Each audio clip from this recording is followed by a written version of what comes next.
আসসালামু আলাইকুম। আমি আখতারুজ্জামান ইউরোপের দেশ ইতালি থেকে বলতেছি।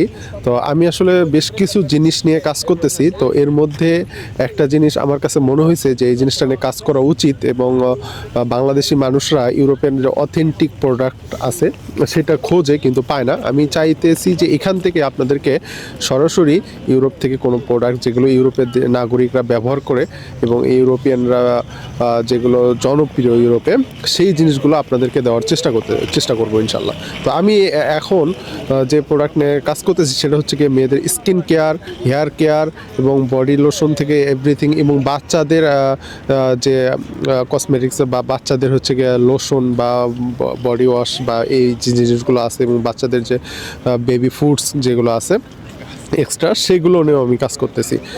তো আপনারা যারা বাংলাদেশি কসমেটিক্স ব্যবহার করেন তো ভালো অনেক কসমেটিক্স আছে যেটা ভালো, এবং আমি একটা জিনিস খেয়াল করলাম যে বাংলাদেশি যখন আমি এই কসমেটিক্স নিয়ে একটু যাচাই বাছাই করতেছিলাম তো তখন দেখলাম বাংলাদেশি কসমেটিক্সে সিলিকন এবং সালফেট ব্যবহার করা হয়। তো সিলিকন আর সালফেট ব্যবহার করলে হয় কি আপনার যখন সিলিকন আর সালফেট ব্যবহার করবেন তখন হয়তো আলটিমেটলি একটা ভালো রেজাল্ট আসবে আপনার স্কিনের জন্য, স্কিন নরম হবে বা স্কিনের জন্য একটা ভালো রেজাল্ট আসবে এবং স্পট রিমুভ হবে। হয়তো দেখা যায় সিলিকন ব্যবহার করার ফলে আপনার যে পিম্পল হচ্ছে সেই পিম্পলের ইয়েটা রিমুভ করবে। তো কিন্তু এটা হচ্ছে কি অনেক ক্ষতিকর। আমি পরে যখন ইউরোপিয়ান কসমেটিক্সগুলো নিয়ে একটু দেখলাম তখন দেখলাম ইউরোপে এই জিনিসগুলো ব্যবহার করা নিষিদ্ধ। তো এত ভালো একটা প্রোডাক্ট কেমিক্যাল ব্যবহার করা নিষিদ্ধ কেন? পরে এটা যাচাই করে দেখলাম যে এটা ক্ষতিকর এবং এটা বিষাক্ত একটা কেমিক্যাল। এটা হয়তো আপনি এখন ব্যবহার করতেছেন, ভালো রেজাল্ট পাইতেছেন, কিন্তু ভবিষ্যতে আপনার যখন 5 বছর 10 বছর পরে আপনার স্কিনে একটা ইফেক্ট পড়তে পারে। আর ইউরোপিয়ান কসমেটিক্সে যে এই জিনিসগুলো ব্যবহার করা নিষিদ্ধ যার কারণে হচ্ছে গিয়ে ইউরোপিয়ান কসমেটিক্সগুলো কন্ট্রোল হয়। কন্ট্রোলের জন্য ইউরোপে একটা কমিশন আছে আলাদা, যেটা বলে কসমেটিক্স কমিশন, যেটা ইউরোপের যে 27টা দেশ আপনারা ভালো করে জানেন। ইউরোপে একটা দেশে থেকে 27টা দেশে ইজিলি মুভ করা যায় বর্ডারলেস যেহেতু। তো ইউরোপে একটা রুলস হলে পুরো ইউরোপ ওই রুলসটা ফলো করতে হয়। আর এই যে কসমেটিক্স যে কমিশন তারা হচ্ছে কি রেগুলার কসমেটিক্সের যে কোম্পানিগুলো আছে, কসমেটিক্সের যেগুলো শপগুলো আছে সব জায়গায় রেগুলার কন্ট্রোল করে এবং যেখানে যাতে কোনো কিছুর মিস্টেক না করতে পারে, কোনো কিছু অসাধু উপায় অবলম্বন না করতে পারে, যে কারণে রেগুলার কন্ট্রোল হয়। আর তাছাড়া আপনারা ভালো করে জানেন ইউরোপিয়ান নাগরিকরা এই জিনিসগুলো করে না, তারা মিথ্যা কথা কী জিনিস সেটাই ভালো মতো জানে না। তো আমি আরেকটা জিনিস দেখলাম ইউরোপিয়ান কসমেটিক্সে আপনার রেটিনল ব্যবহার করা হয়, হাইরোলনিক অ্যাসিড ব্যবহার করা হয়, ভিটামিন সি ব্যবহার করা হয়। এই কেমিক্যালগুলো হচ্ছে গিয়ে একটু এক্সপেন্সিভ এবং ত্বকের জন্য ভালো। তো আমি আসলে কিছু দোকানে গেছি, তারপরে হচ্ছে আমি কিছু ওয়েবসাইটে সার্চ করছি এবং কিছু ইউরোপিয়ান নাগরিকদের সাথে কথা বলছি। তো তারা যে প্রোডাক্টটা সবচেয়ে বেশি ব্যবহার করে, যেটা সবচেয়ে বেশি সেল হয়, দোকানে যে বলছি কোনটা সবচেয়ে বেশি সেল হয় তারা এটা দেখাইছে। আবার নাগরিকদের বলছি হচ্ছে যারা এখানে থাকে তাদেরকে বলছি কোন প্রোডাক্টটা বেশি ব্যবহার করা হয় সেটা দেখছি। তারপরে আপনার হচ্ছে গিয়ে যে এটার প্রাইসটা কম্প্রোমাইজ করলে আমাদের সাথে সামঞ্জস্য হয় সেটা আমি খেয়াল করছি। সেই জিনিসগুলো সবগুলো বিবেচনা করে পারফেক্ট প্রোডাক্ট আমি ইনশাল্লাহ দেওয়ার চেষ্টা করবো আমার ফেসবুক এবং ইনস্টাগ্রাম পেজে। তো আপনারা আমার থেকে যারা প্রোডাক্ট নেবেন তারা হচ্ছে কি আপনার ইউরোপিয়ান যে অথেন্টিক প্রোডাক্ট ইনশাল্লাহ এটা পাবেন। তো সেক্ষেত্রে হয়তো দেখা যাবে একটু সময় বেশি লাগবে, বা আপনাদের যেহেতু আমি নতুন অবস্থায় এখান থেকে শিপমেন্ট করব, তো এখান থেকে শিপমেন্ট করলে একটা টাইম লাগবে।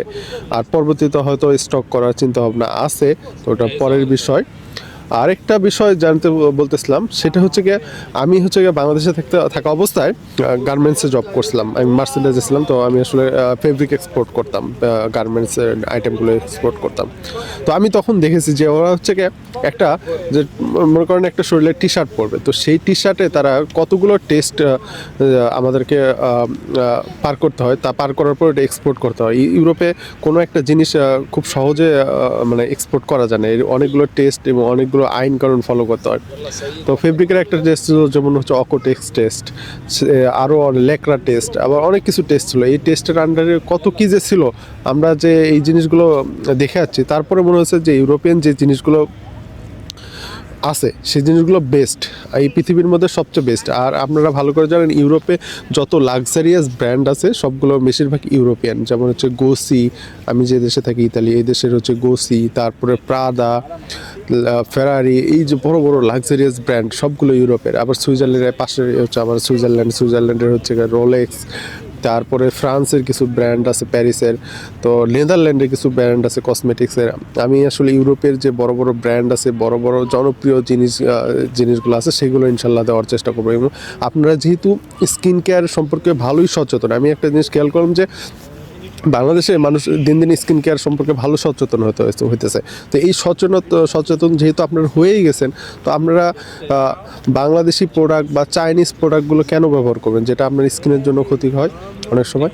তো আপনারা যেহেতু জিনিস একটা কিনবেনই, তাহলে অবশ্যই এটা ভালো জিনিস কেনার চেষ্টা করবেন। আমার থেকে নেন এটা এটা এমন না, আপনি চাইলে অন্য কারোর কাছ থেকেও নিতে পারেন, যে আপনার পরিচিত কেউ যদি ইউরোপ থেকে আসে তাদের থেকেও প্রোডাক্ট নিতে পারবেন, এবং তাদেরকে জিজ্ঞাসাও করতে পারবেন যে ইউরোপিয়ান প্রোডাক্টসটা কোয়ালিটি কীরকম হয়।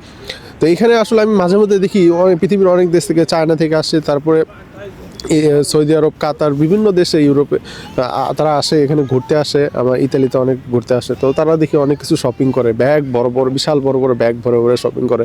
তো তারা অবশ্যই গুরুত্ব জানে, যে কারণে আসলে এই প্রোডাক্টগুলো কেনে। এবং এখানে আমি নিজেও কিছু জিনিস ব্যবহার করছি। আমার একটা ঘটনা বলি, সেটা হচ্ছে গিয়ে আমার যখন আমি অলিভ অয়েল ব্যবহার করি মাঝে মধ্যে, তো অলিভ অয়েলের যে উপকারিতা সেটা আমি এখানে উপলব্ধ করছি। কিন্তু যখন এটা বাংলাদেশে, যখন আমি আমার মাকে কিনতে বলছিলাম, তো সে যখন ব্যবহার করছে, তো ওই জিনিসটা পায়নি। আমার কাছে তখন মনে হয়েছে যে না, বাংলাদেশে এখানে ডুপ্লিকেট করা হয় বা এখানে কোনো কিছু মিশ্রিত করা হয়। তারপরে আমি একজন বাংলাদেশে কসমেটিক্স নিয়ে কাজ করে তার সাথে কথা বললাম। সে বলল যে বাংলাদেশে ইউরোপিয়ান কসমেটিক্স সেল হয়, কিন্তু সেটা হচ্ছে কি ডুপ্লিকেট বানায় দেয়। বেশিরভাগ ক্ষেত্রেই হচ্ছে কি ওই যে ঢাকায় কোথায় কি যেন আছে না, ডুপ্লিকেট বানায়, তো ওইখানে ডুপ্লিকেট বানায় প্যাকেট ট্যাকেট করে সেল করে। তো ইনশাল্লাহ আমার থেকে যদি আপনারা প্রোডাক্ট নেন, বা অন্য কারো বিশ্বস্ত কারো কাছ থেকে নেন, অবশ্যই ইউরোপিয়ান প্রোডাক্টসটা আপনারা একটু চেক করে নেবেন। এবং আমি যে প্রোডাক্টটা সেল করব, তো সেক্ষেত্রে সেল করার ক্ষেত্রে আমি আপনাদেরকে সর্বোচ্চ প্রুফ দেবো। এবং ইনশাআল্লাহ আপনারা পৃথিবীর শ্রেষ্ঠ, মানে পৃথিবীর সবচেয়ে ভালো এবং সবচেয়ে উন্নত যে প্রোডাক্টগুলো আছে, ইনশাল্লাহ সেটা ব্যবহার করতে পারবেন। ওকে, আল্লাহ হাফেজ।